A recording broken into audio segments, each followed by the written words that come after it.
कहानी का नाम बंद कमरे की आखिरी आवाज। ये वाकया एक पुराने अपार्टमेंट में पेश आया जिसके बारे में शहर में अजीब कहानियां मशहूर थीं। लोग कहते थे कि इस इमारत के चौथे फ्लोर पर एक ऐसा कमरा है जिससे रात के वक्त अजीब आवाजें आती हैं, मगर दिन के वक्त वहां सब कुछ बिल्कुल मामूल के मुताबिक लगता है। ज्यादातर लोग उन बातों को महज अफवाह समझते थे, लेकिन जो लोग इस इमारत में रह चुके थे वो जानते थे कि उन कहानियों में कुछ ना कुछ सच जरूर है। कई साल पहले अली नाम का एक नौजवान इसी अपार्टमेंट में रहने आया। वो एक सादा सा लड़का था जो शहर में नई नौकरी के लिए आया था। उसे सस्ता और पुरसुकून मकान चाहिए था, इसलिए जब उसे ये अपार्टमेंट मिला तो उसने ज्यादा सोचे बगैर किराया पर ले लिया। इमारत पुरानी जरूर थी, मगर बज़ाहिर ठीक लगती थी। पहले 2 दिन सब कुछ बिल्कुल मामूल के मुताबिक रहा। अली दिन में दफ्तर जाता और रात को वापस आकर आराम करता। तीसरी रात जब वो सोने लगा तो उसे ऊपर वाले फ्लोर से किसी चीज के घसीटने की आवाज सुनाई दी।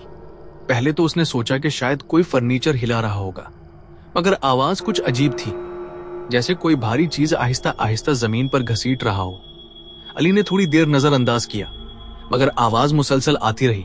आखिर वो उठा और ऊपर जाकर देखने का सोचा। सीढ़ियां चढ़ते हुए उसे अजीब सी ठंड महसूस हुई। चौथे फ्लोर पर पहुंचकर उसने देखा कि पूरा फ्लोर बिल्कुल सुनसान है। लाइट भी मध्यम जल रही थी। वहां सिर्फ एक दरवाजा था जो बंद था। वही कमरा था जिसके बारे में लोग बातें करते थे। अली ने दरवाजे के पास जाकर कान लगाया तो अंदर से हल्की हल्की सरगोशियों की आवाज आ रही थी। वो चूक गया। उसे लगा शायद कोई शख्स अंदर है। उसने दरवाजा खटखटाया, मगर कोई जवाब नहीं आया। सरगोशियां अचानक बंद हो गईं। अली ने दरवाजा हल्का सा धुका दिया तो दरवाजा आहिस्ता से चरचराता हुआ खुल गया। कमरे के अंदर मुकम्मल अंधेरा था। सिर्फ खिड़की से आने वाली हल्की सी चांदनी कमरे में फैल रही थी। कमरा खाली लग रहा था। ना कोई फर्नीचर था, ना कोई इंसान। अली को हैरत हुई क्योंकि आवाजें तो वाज़ेह आ रही थीं। वो चंद कदम अंदर गया ही था कि अचानक दरवाजा जोर से बंद हो गया। अली घबरा गया। उसने फौरन दरवाजा खोलने की कोशिश की, मगर दरवाजा जैसे बाहर से बंद हो चुका था। उसी लम्हे कमरे के एक कोने से किसी के रोने की आवाज आने लगी। वो आवाज इतनी दर्दनाक थी कि अली के जिस्म में झुरझुरी दौड़ गई। अचानक इसे लगा जैसे कोई इसके बिल्कुल पीछे खड़ा है। उसने हिम्मत करके आहिस्ता से पीछे मुड़कर देखा, मगर वहां कोई नहीं था। लेकिन अगले ही लम्हे कमरे की दीवार पर एक साया नजर आया। वो साया किसी इंसान जैसा था, मगर कमरे में कोई मौजूद नहीं था। साया आहिस्ता आहिस्ता हरकत करने लगा, जैसे कोई दीवार के अंदर से चल रहा हो। अली के हाथ पांव कांपने लगे। उसने जोर जोर से दरवाजा पीटना शुरू कर दिया, मगर कोई सुनने वाला नहीं था। अचानक साया दीवार से अलग होकर जमीन पर फैलने लगा। कमरे की फिजा में एक अजीब सी बदबू फैल गई। फिर एक सर्द आवाज सुनाई दी, तुम यहां क्यों आए हो? अली का दिल जैसे रुक गया। इसने डरते हुए कहा, मैं सिर्फ आवाज सुनकर आया था। चंद लम्हे खामोशी रही, फिर वही आवाज दोबारा आई, ये कमरा मेरा है, यहां से कोई जिंदा वापस नहीं जाता।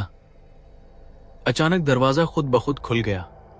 अली फौरन बाहर भाग गया और सीढ़ियां उतरकर अपने कमरे में आ गया। इस रात वो खौफ से कांपता रहा। अगले दिन उसने इमारत के चौकीदार से उस कमरे के बारे में पूछा। बूढ़ा चौकीदार कुछ देर खामोश रहा, फिर आहिस्ता से बोला, कई साल पहले उस कमरे में एक आदमी रहता था। वो तन्हा था और कहते हैं कि एक रात उसने उसी कमरे में खुदकशी कर ली। उसके बाद से वहां अजीब आवाजें आती हैं। जो भी तजस्सुस में आकर अंदर जाता है वो दोबारा कभी उस कमरे के करीब नहीं जाता। ये सुनकर अली के रोंगटे खड़े हो गए, क्योंकि उसे अचानक याद आया कि जब वो कमरे में था तो दीवार पर जो साया नजर आया था वो बिल्कुल इसी जगह खड़ा था जहां फर्श पर पुराने खून का एक स्याह निशान बना हुआ था। इस वाकये के बाद अली ने अगले ही दिन वो अपार्टमेंट छोड़ दिया, मगर आज भी इस इमारत के चौथे फ्लोर से रात के वक्त कभी कभी किसी के रोने और सरगोशी करने की आवाजें सुनाई देती हैं, जैसे वो साया आज भी किसी नए इंसान के इंतजार में हो। सबक: इंसान को ऐसी जगहों से दूर रहना चाहिए जहां अजीब और प्रासरार वाकयात पेश आते हों, और हमेशा अल्लाह को याद रखना चाहिए, क्योंकि उसी की हिफाजत सबसे बड़ी हिफाजत है।